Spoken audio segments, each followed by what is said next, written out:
Marsala-ish flavor and sauce to it.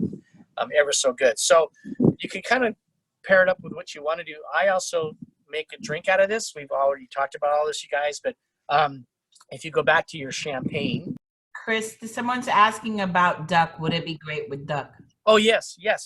Actually, I'm glad you said that, because duck, I've had duck before with a plum sauce, and that plum sauce, you can add this into your plum sauce, which would just enhance the flavor and then enhance the flavor of the duck. But yeah, actually duck is one of the best things for late harvest wines because of that sweetness.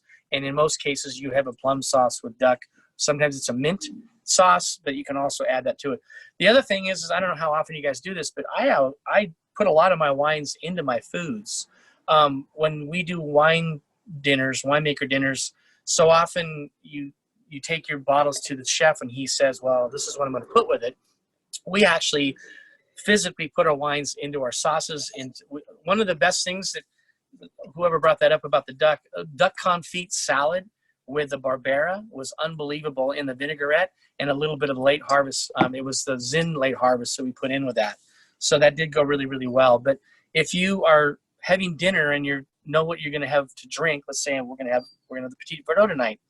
Well, just to kind of marry the two together when you're sitting down at the table, why not take a couple tablespoons or a couple little shots of this into whatever you're making that evening, because then as you're drinking your wine, you can also be tasting it through your flavor of your food.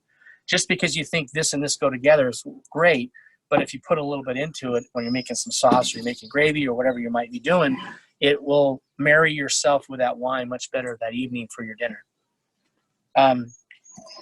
So any questions about the late harvest besides that one?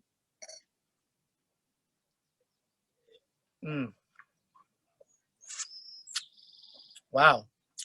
So I think it still tastes like a Petite Sirah, but obviously it's got that sweetness and that alcohol.